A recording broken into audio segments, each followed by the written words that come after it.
Hello दोस्तों, मैं रंजीत कुमार आप सभी का स्वागत करते हैं अपने यूट्यूब चैनल आर के ऑफिशियल 392 पर। दोस्तों, हम जीएस सीरीज के अंतर्गत जीके का प्रैक्टिस कर रहे थे। जीएस हम लोग पढ़ रहे थे और उसी क्रम में आज हम लोग आपका कुछ पॉलिटी का इंपॉर्टेंट क्वेश्चंस हम लोग पढ़ेंगे, जो कि आपका प्रीवियस ईयर में आपको पूछे गए हैं। आइए हम लोग सेशन की शुरुआत करते हैं। सेशन की शुरुआत करने से पहले एक इंपॉर्टेंट चीज कि दोस्तों, अगर अभी तक आपने अगर चैनल आर के ऑफिशियल 392 को सब्सक्राइब नहीं किया है तो प्लीज चैनल को सब्सक्राइब कर लीजिए और अपने दोस्तों में शेयर कर दीजिए। प्लीज आप चैनल को शेयर जरूर कीजिएगा दोस्तों, ठीक है, ताकि ज़्यादा से ज़्यादा बच्चे इसको सब्सक्राइब कर सके और हमसे जुड़ सके। आप लोग का ये सहयोग रहेगा मेरे लिए। चलिए आज का क्वेश्चन देखते हैं हम लोग। आज के मेनली हमने क्वेश्चन आपका फंडामेंटल राइट्स से लिया आपका, ठीक है। मौलिक अधिकार से ज़्यादातर क्वेश्चन हमने आज लिया है, जो कि प्रीवियस ईयर्स में आपका अलग अलग एग्जाम से पूछे गए। ज़्यादातर आपका एसएससी के एग्जाम से पूछे गए उन सारे क्वेश्चंस को हमने लिया है। तो आइए हम लोग सेशन की शुरुआत करते हैं। आज का पहला क्वेश्चन है आपका कि भारतीय संविधान के किस खंड को आमतौर पर उसकी अंतरात्मा कहा जाता है। भारतीय संविधान के किस खंड को आमतौर पर उसकी अंतरात्मा कहा जाता है। ऑप्शन है आपके पास मौलिक कर्तव्य, मौलिक अधिकार, राज्य के नीति निर्देशक तत्व और चौथा ऑप्शन है इनमें से कोई नहीं। एक क्वेश्चन दोस्तों आपका एमटीएस में कई बार रिपीट हो चुका है, कई बार पूछा गया आपका, देख रहे हैं आपका 17 में। तो इसका जो सही आंसर हो जाएगा क्या हो जाएगा, मौलिक अधिकार। क्या हो जाएगा आपका मौलिक अधिकार। दोस्तों, हमारे संविधान में जो मौलिक अधिकार है आपका, वो आपका भाग 3 में वर्णित है और अनुच्छेद आपका 12 से लेकर 35 तक में मौलिक अधिकार की चर्चा भारतीय संविधान में की गई है। जब भारतीय संविधान लागू हुआ था उसमें मौलिक अधिकार कितने थे आपका, टोटल 7 थे। लेकिन वर्तमान में मौलिक अधिकारों की संख्या कितनी है आपका, 6 है। आगे हम लोग बात करेंगे कौन कौन है, ये भी हम लोग देखेंगे। तो इसमें इतना चीज आप याद रखिए। नेक्स्ट क्वेश्चन है आपका, सब में क्वेश्चन फर्स्ट ही लगे, ऐसा कंफ्यूजन नहीं करना आपको।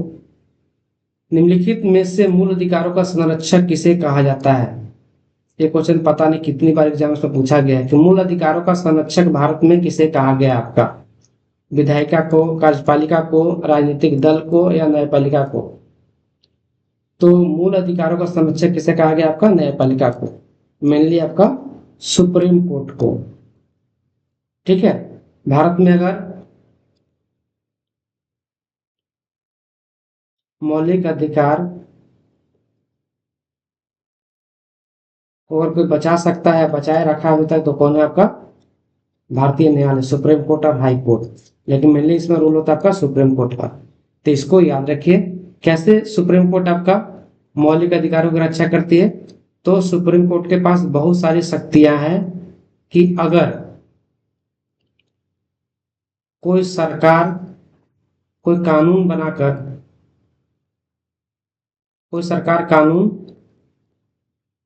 बनाकर मौलिक अधिकार को खत्म करने की कोशिश करती है या सीमित करने की कोशिश करती है, तो सुप्रीम कोर्ट क्या कर सकती है, उसको, उस कानून को या उस विधेयक को, अधिनियम को क्या कर सकती है, सुप्रीम कोर्ट आपका रद्द कर सकती है। ये आपका अधिकार सुप्रीम कोर्ट को भारतीय संविधान में दिया गया है। तो इसलिए मूल अधिकारों का संरक्षक किसे कहा जाता है आपका, न्यायपालिका को कहा जाता है। इसको आपको याद रखना है।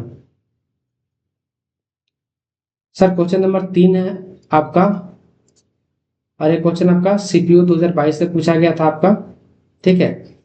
क्वेश्चन क्या है कि मौलिक अधिकार जो आपका भारतीय संविधान में लिया गया आपका, वो किसके द्वारा संरक्षित और गारंटीकृत है। मौलिक अधिकार जो हमारे देश का है वो किसके द्वारा संरक्षित और गारंटीकृत है। तो ये आपका आंसर हो जाएगा संविधान। जो हम लोग को मौलिक अधिकार मिला है वो यहाँ पे देख लीजिए, जो हम लोगों को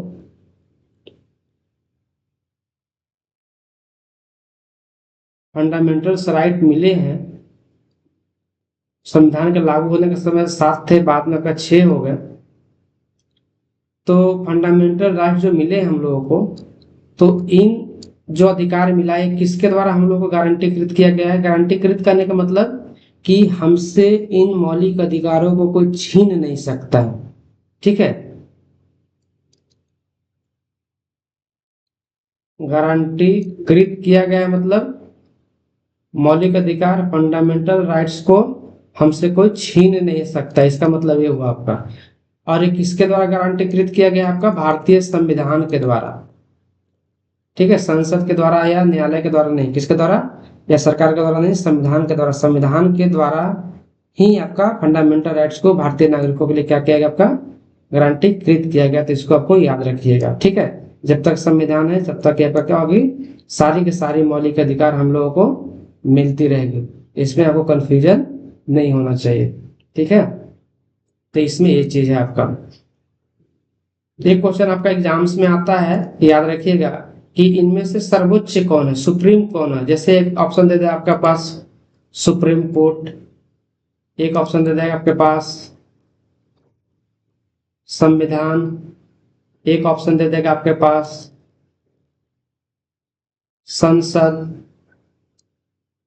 और सुप्रीम कोर्ट, संविधान, संसद, राष्ट्रपति। इनमें से सबसे ऊपर कौन है आपका? तो सबसे ऊपर कौन है आपका? संविधान। ये भी याद रखिएगा, क्योंकि संविधान से ही सुप्रीम कोर्ट, संसद, राष्ट्रपति का पद आता है। तो जब तक संविधान नहीं रहेगा तब तक कहां से सब आएंगे? तो इसको आपको याद रखना है इस रूप में। चलिए सर, क्वेश्चन नंबर आपका नेक्स्ट है कि भारत के संविधान के किस भाग में मौलिक अधिकारों का उल्लेख मिलता है? ये क्वेश्चन हमने आपको पहले डिस्कस कर दिया। ऑप्शन नंबर 4 आपका भाग 3 में मिलता है। ठीक है, मौलिक अधिकार कहाँ मिलता है? आपका भाग 3 में मिलता है। भारतीय संविधान में अगर हम लोग बात करें तो भाग 3 और आर्टिकल, ये आपका भाग यहाँ पे हो जाएगा, और अनुच्छेद 12 से लेकर 35 तक में क्या आपका मौलिक अधिकार मिलते हैं। मौलिक अधिकारों की संख्या कितनी है? फिलहाल आपका 6 है। ठीक है, एक बार कॉल करा देते हैं आपको, मौलिक अधिकार कौन कौन से हैं। ठीक है, तो एक तो मौलिक अधिकार है आपका समानता का अधिकार, समानता का अधिकार। दूसरा है आपका स्वतंत्रता का अधिकार। तीसरा है आपका शोषण के विरुद्ध अधिकार। चौथा आपका किसी भी धर्म को मानने का अधिकार। मानने का अधिकार, ये 4 हो गया आपका। और यहाँ पे आपका 5 नंबर जो है आपका अल्पसंख्यक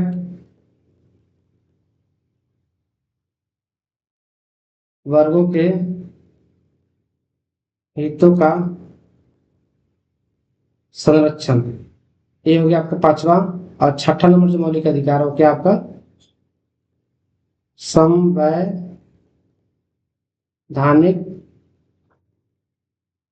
उपचारों का अधिकार। ये याद रखिएगा, ये आपका 6 मौलिक अधिकार है। इसमें मेन अनुच्छेद भी याद रखना है। समानता का अधिकार कहाँ से कहाँ तक? 14 से 18। स्वतंत्रता का अधिकार कहाँ पे आपका? तो 19 से लेके आपका 22 तक। शोषण के विरुद्ध आपका 23 से 24।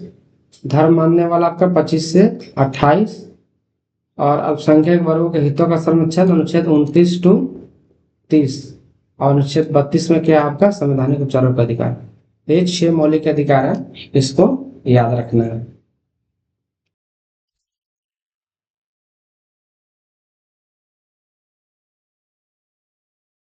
ठीक है,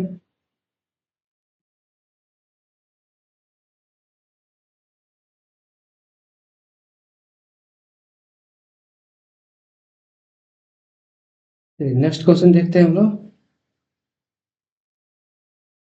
नेक्स्ट क्वेश्चन है,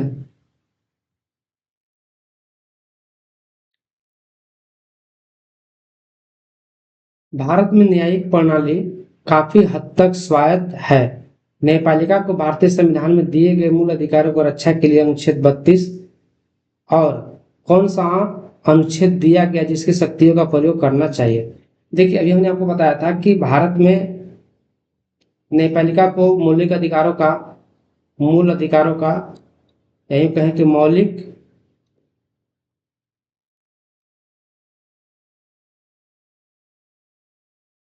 अधिकारों का संरक्षक कहा गया है। मौलिक अधिकार का संरक्षक कौन है आपका? न्यायपालिका है। तो भारतीय संविधान में मौलिक अधिकार और संरक्षक न्यायपालिका है।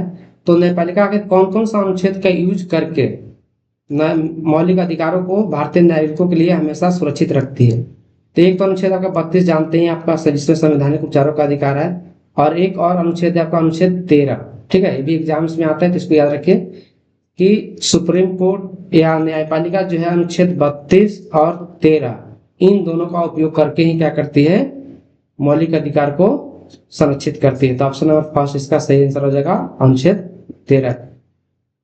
एक क्वेश्चन आपका सीपीओ 2022 में आपका शिफ्ट 3 में आपका आया था, इसको भी आपको याद रखना है। ठीक है, नेक्स्ट क्वेश्चन है आपका, भारतीय संविधान का कौन सा अनुच्छेद यह घोषणा करता है कि भारतीय संविधान 1950 के लागू होने से पहले भाग 3 से असंगत सभी कानून शून्य माने जाएंगे। ठीक है, तो अनुच्छेद 13 आपका, ठीक है, एक तरह से अनुच्छेद 13 आपको याद रखिएगा। अनुच्छेद 13 क्या कहता है?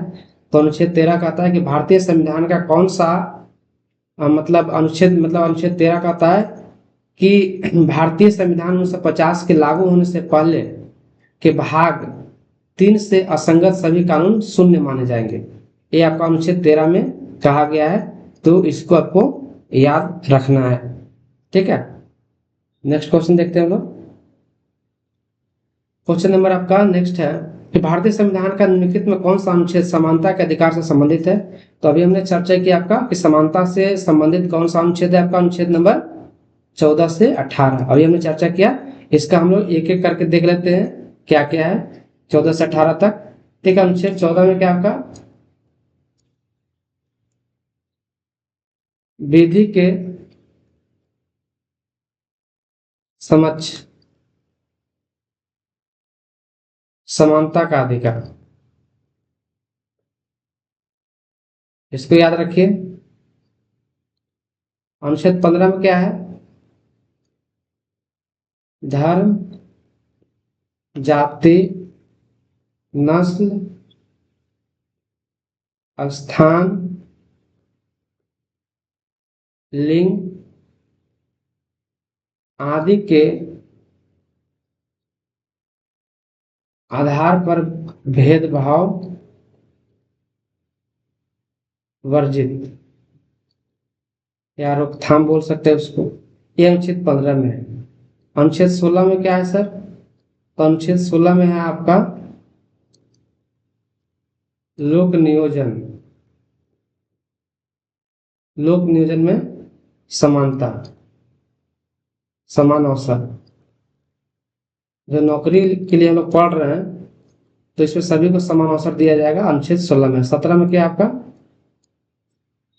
छुआछूत वर्जित। अनुच्छेद 18 में क्या आपका, उपाधि का अंत। तो ये आपका समानता से जुड़े हुए 5 अनुच्छेद है जिसको आपको याद रखिएगा, इसमें इतना सारा चीज है। ठीक है, नेक्स्ट क्वेश्चन है आपका, ये बहुत बढ़िया क्वेश्चन है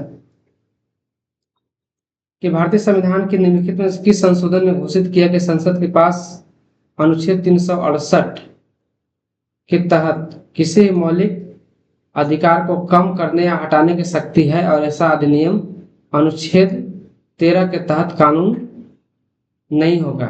ये कौन सा आपका संविधान संशोधन था? तो आपका कौन सा संविधान संशोधन था? आपका 24वां।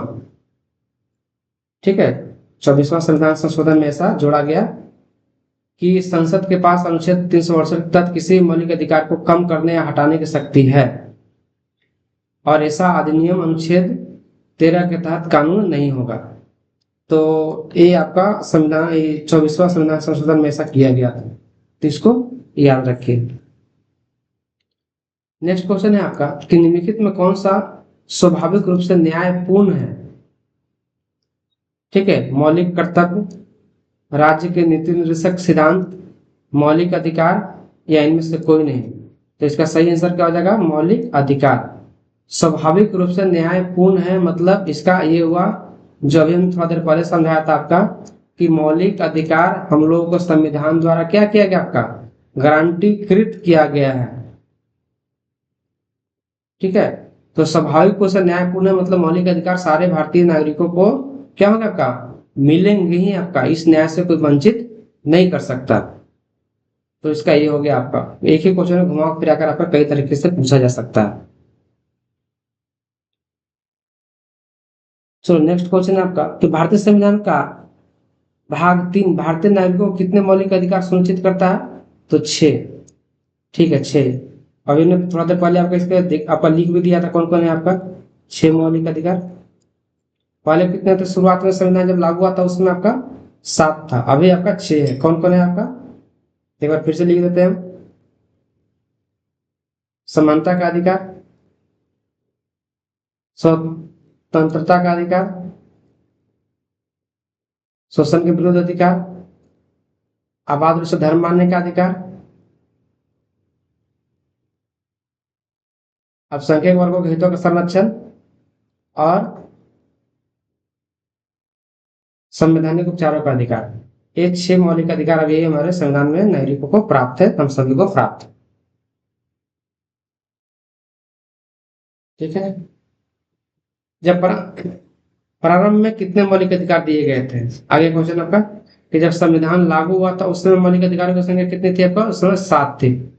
जो अभी नहीं है मौलिक अधिकार जो हटा दिया गया वो कौन था? आपका संपत्ति का अधिकार।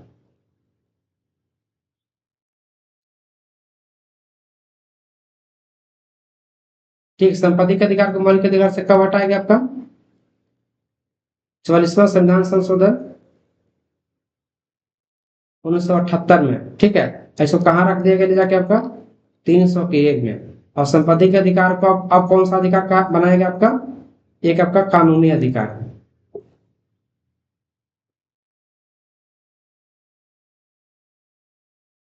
तो ये चीज इतना इसमें तो याद रखना है। नेक्स्ट क्वेश्चन है आपका भारतीय संविधान के किस भाग को भारत का मैग्ना कार्टा कहा जाता है? तो भारतीय संविधान के किस भाग को मैग्ना कार्टा कहा जाता है? भाग 3 को। ठीक है, भाग 3 को। अच्छा, भाग 3 को मैग्ना कार्टा क्यों कहा जाता है? क्योंकि आपको पता है कि भाग 3 में क्या आपका मौलिक अधिकार है। भाग 3 में क्या आपका मौलिक अधिकार है। और पूरी दुनिया में मौलिक अधिकार की घोषणा कब हुई थी? ठीक है, एक मैग्ना कार्टा पर हस्ताक्षर हुआ था 1215। ब्रिटेन का जो मैग्ना कार्टा था आपको याद होगा आपका। ठीक है, इसी 1215 के जो आपका घोषणा पत्र था आपका। ठीक है, जिसके तहत पहली बार दुनिया में किसी भी देश के नागरिकों को अधिकार देने की वैधानिक शुरुआत की गई थी 1215 ईस्वी में। ठीक है, 1215 ईस्वी में ब्रिटेन द्वारा पहली बार एक मैग्ना कार्टा एक अधिकार एक आपका घोषणा पत्र जारी किया गया था जिसमें नागरिकों को अधिकार दिए गए थे आपका। ठीक है, कि ये अधिकार है जो आपको हर नागरिक को मिलेंगे और तभी से आपका प्रचलित हुआ आपका। ठीक है, ये मैग्ना कार्टा था मतलब कि वो उस समय की बहुत बड़ी घोषणा थी। वो 1215 में आपको बहुत पहले की बात है आपका। ठीक है, तो उसी से आपका जोड़ के देखा जाता है कि भारतीय संविधान के भाग 3 को भी मैग्ना कार्टा कहा जाता है क्योंकि भाग 3 में भी भारतीय नागरिकों के लिए क्या किया गया? वही अधिकार दिए गए। तो इसको आपको इस तरीके से याद रखिएगा। क्वेश्चन नंबर आपका नेक्स्ट है भारतीय संविधान का भाग 3 किससे संबंधित है? तो मौलिक अधिकार से, मूल अधिकार से संबंधित है आपका।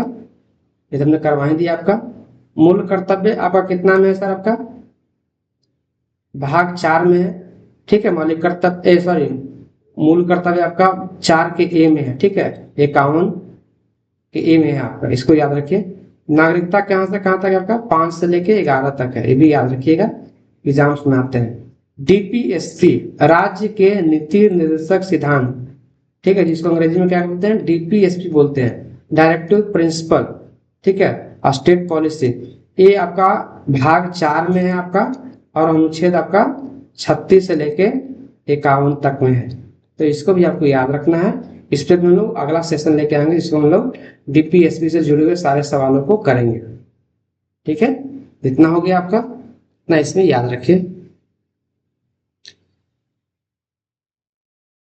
नेक्स्ट है आपका भारत के संविधान का भाग 3 किससे संबंधित है? ये तो हो ही गया आपका मौलिक अधिकार से। नेक्स्ट क्वेश्चन, ये तो रिपीट क्वेश्चन है। नेक्स्ट क्वेश्चन है आपका भारतीय संविधान का अनुच्छेद 12 से 35 मुख्यतः मौलिक अधिकारों से संबंधित है, जो भारतीय संविधान के किस भाग में दिए हुए हैं? आपका भाग 3 में दिए हुए हैं आपका। इसी क्वेश्चन को फिर से घुमाकर पूछा है। नेक्स्ट है आपका कि भारतीय संविधान में मौलिक अधिकारों के विचार को कहाँ से लिया गया है? तो देखिए, भारतीय संविधान में मौलिक अधिकारों का जो विचार है कहाँ से लिया गया सर आपका? तो संयुक्त राज्य अमेरिका से लिया गया। कहाँ से लिया गया आपका? संयुक्त राज्य अमेरिका से लिया गया। इसको आपको याद रखना है। ठीक है, इसमें 4 ऑप्शन और दिए हुए हैं आपका, जैसे एक आपका ब्रिटेन दिया हुआ है। ठीक है, तो याद रखिए कि ब्रिटेन से क्या लिया गया आपका? ब्रिटेन से बहुत सारी चीजें भारतीय संविधान में लिया गया, इसको भी आपको याद रखना है। देखिए, एक चीज जो ब्रिटेन से जो आपका लिया गया, सबसे इंपॉर्टेंट चीज आपका एकल नागरिकता। एकल नागरिकता लिया गया ब्रिटेन से। इसके अलावा ब्रिटेन से क्या लिया गया आपका? संसदीय व्यवस्था, ये ब्रिटेन से लिया गया आपका। इसके अलावा ब्रिटेन से क्या लिया गया आपका? विधि निर्माण की प्रक्रिया लिया गया आपका। विधि निर्माण की प्रक्रिया। ठीक है, विधि निर्माण की प्रक्रिया मतलब समझिए, जो भारत में कानून बनते हैं ना आपका, कि पहले कोई बिल लाया जाता है, फिर उसको संसद में पेश किया जाता है, लोकसभा में, राज्यसभा में पास कराया जाता है, उसके बाद उसको राष्ट्रपति का सिग्नेचर होता है। तो ये जो पूरा जो जो आपका रूल वगैरह है ना आपका, ब्रिटेन से लिया गया, इसी को विधि निर्माण की प्रक्रिया बोलते हैं। एरिया को ब्रिटेन से लिया गया है। इसके अलावा आपका ब्रिटेन से और क्या लिया गया आपका? ब्रिटेन से और मंत्रिमंडलीय प्रणाली। ठीक है, मंत्रिमंडलीय प्रणाली, ये भी आपको ब्रिटेन से लिया गया। तो ये चीज आपको 3-4 चीज आप याद रखिए, ब्रिटेन से इंपॉर्टेंट है। ठीक है, इसके अलावा इसमें आपका ऑस्ट्रेलिया दिया हुआ है। ठीक है, तो ऑस्ट्रेलिया से कुछ चीजें ली गई है, उसको भी याद रख सकते हैं आप। ऑस्ट्रेलिया से क्या क्या लिया गया सर आपका? तो एक तो ऑस्ट्रेलिया से आपका जो क्या बोलते हैं, प्रस्तावना की भाषा। ठीक है, प्रस्तावना की भाषा जो लिया गया, कहां से लिया गया आपका?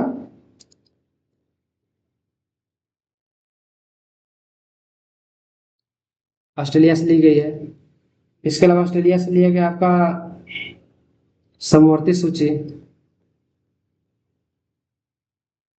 और इसमें तो इतना ही मुझे याद आ रहा है आपका, इतना कम से कम याद रखिए ऑस्ट्रेलिया से। एक और इसमें क्या आपका आयरलैंड है, तो आयरलैंड से भी कुछ 1-2 चीजें ली गई है आपका। आयरलैंड से जैसे आपका लिया गया आपका क्या? डीपीएसपी ना। आयरलैंड से क्या लिया गया आपका? डीपीएसपी, राज्य के नीति निर्देशक सिद्धांत आयरलैंड से लिए गए हैं, तो इसको याद रखिए। इसके अलावा आयरलैंड से आपका राष्ट्रपति जी का निर्वाचन, राष्ट्रपति का निर्वाचन, ये सब लिया गया आपका वहां से। ठीक है, तो आई थिंक इसमें इतना आप याद रखो। ठीक है, तो आज के सेशन में हमने मौलिक अधिकार को समझा, पढ़ा, और सबसे इम्पोर्टेंट चीज कि हमने आपको क्वेश्चन कराया प्रीवियस ईयर, जिससे आपको आइडिया लगेगा कि किस तरीके के क्वेश्चन मौलिक अधिकार से पूछे जाते हैं, और आपको रिवाइज भी हो गया। आपको अगर आप पहले से पढ़े हुए हैं तो आपको रिवाइज हो गया। जो बच्चे पहली बार देख रहे हैं, आपको शुरुआत में देख रहे हैं, उनको एक आइडिया मिल गया। तो मेरा ये वीडियो कैसा लगा आपको, आप जरूर बताइएगा। मिलते हैं अगले वीडियो में, तब तक के लिए धन्यवाद।